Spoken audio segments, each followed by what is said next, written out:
What's up, corn feeders? Thanks for tuning in. Today we're going to introduce you to one of my new projects for the 2019-2020 season. Let's get right into it. So welcome to my garage. This half is my roommate's, and this half over here, this is my shop. One of two sleds I'm building this year is going to be this 2000 RMK 800. You might recognize it from the vintage mountain sleds at 10,000 feet edit we did. It's got a 136 track on it with some 2-inch lugs. This sled really goes, and it wheelies like you wouldn't believe it. I rode this sled a bunch last year. It's a lot of fun, but it's just an older sled, so it just doesn't quite have the power like the new sleds. And I got thinking, what would be something that would be cool to do to this sled that would give it some more power and kind of make it unique. So over the summer, brainstorming, I kind of hatched a master plan. My idea was to go to Heydays and in the swaps try and find myself a nitrous oxide system for this machine. I didn't think it'd be too hard, and I was wrong. It was hard. I spent probably 4 hours or more walking all the part swaps. My legs hurt. It was unbelievable. I saw a lot of junk. But what I also found was this. So what I ended up coming home with was this used Boss NOS system. I scored it for $200 and it came complete with everything I needed. It's got the classic NOS bottle right here. It's got the extra bottle that you put high octane fuel in. It's got the brain box right here, which mixes these two at the correct ratio. And it's injected into the system via these injectors into the carb boots. Once I got home with the system, I took it down to Frosty's at Fro's Garage, and we were checking it out and spitballing ideas, and we both came to the agreement that we should really take a peek at the inside of this motor and make sure that it's really set up correctly to be handling 50, 60, 70 extra horsepower being shot into it. So that led us to the next step here, which was to open the hood and remove the motor from the chassis. We did this for a few reasons. I was having an issue with the clutch belt dragging a little bit, so we weren't sure if there was maybe a motor misalignment issue. The motor mount down here was ripped, so we've removed that. We removed the air box, the carbs, the oil bottle, the exhaust. Almost everything's been removed out of here, including both the clutches. And it's pretty much just got the steering left, the wiring, some coolant lines, and that's about it. Went and ripped out all the old heat tape. We got some brand new heat tape. Gonna just button that all up, make it look nice. And we took the motor out and we put it on the bench. So with the motor on the bench, we put everything else on the bench. We got both the clutches, we got the air box, we got the cylinder head cover, we got the carbs here, we got the recoil housing, water pump belt. Here's the oil bottle I was telling you about. We've got the motor. We've already disassembled that. We'll go over that in a second. We've got the nitrous system, obviously. All the small components have been bagged and tagged.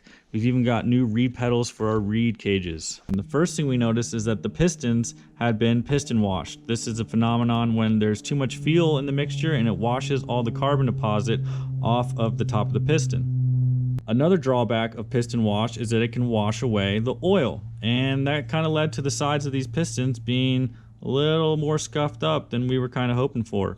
As we continued our inspection, we moved on to the cylinders, and in the cylinders we found that the Nikasil was starting to chip out in some corners, and that's a bad sign too. Once we got the cylinders off, we were able to pull the pistons, and we pulled the part number off the bottom, and we found out that these are some cheap $50 SPI pistons. We don't want to be running cheap pistons in our nitrous powered snowmobile. So what we took away from inspecting this part of the motor was that we were going to replace both of these pistons with either a OEM piston or a high quality forged piston. And for the cylinders, we're going to send these out to be re-Nikasiled. As we continued our inspection, we started to look at the cylinder head, and we noticed that this cylinder head was not stock. The stock cylinder head does not have removable domes. So I was investigating the domes. I found this part number, and it ended up being an SLP part number. I called them up, and sure enough, these are some high compression domes. They look pretty good overall. We're gonna go ahead and clean them up and Scotch-Brite these, make these all nice, clean both sides, and that will be it. The cylinder head should be good to go. Once we were done with the top end, we took a look at the bottom end here. The rods looked good. The bearings we could see looked good. There wasn't any free play. So we felt pretty confident in this bottom end. And the previous owner told me that he had blown it up and he had the wide bearing put over here in the PTO side. So we feel pretty confident about this bottom end. We're going to leave it as is. Next, I started to inspect all the other parts of the machine that I'd taken off, and the reed pedals were a little rough. They weren't quite seated on the reed cage like I'd like, so went ahead and grabbed some new Boyson Super Stocks. These will replace these stock reeds perfectly. Also took a look at all the bolts and some of the fasteners. Some of those are a little rough, so I'll probably order some new fasteners as well. The exhaust system in the machine has seen some better days. It's obviously been stored outside. We've got a new GGB silencer coming to replace this worn out one. And for the expansion pipe, I got some nice, very high temp exhaust system paint. We're gonna go ahead and paint this thing black, make it look real good. Hopefully ditch this stock heat shield. For our carbs over here, we're gonna go ahead and disassemble these, give them another clean through, double check our jetting, make sure it's set up correctly for having the high compression domes and the aftermarket exhaust system on it. And then once it's back together, we're gonna continue to fine tune these jets until we get it where we believe is correct. For our clutches, we're gonna go ahead and disassemble these, make sure we don't have any broken parts, replace any wear parts, and double check that it's got the correct springs and weights in here for the elevation we're going to be riding and for the aftermarket components we have. So that's the end of the overview on our new build. The name we chose for this build is Bottle Feeder because of bottle. She's a bottle feeder, nitrous bottle. Come on now, give it the game, keep up. So thanks for watching.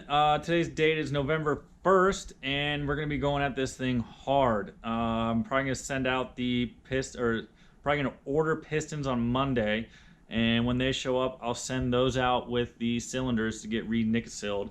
I have a few replacement parts coming from Boss Nass to complete my system, and other than that, we're gonna put the heat tape in the machine, go over those clutches, some of the other stuff I talked about, and start putting it back together. So stay tuned. Next video will probably be a install video, putting everything back together, and maybe a first fire up. I don't know, that might be a little ambitious of myself.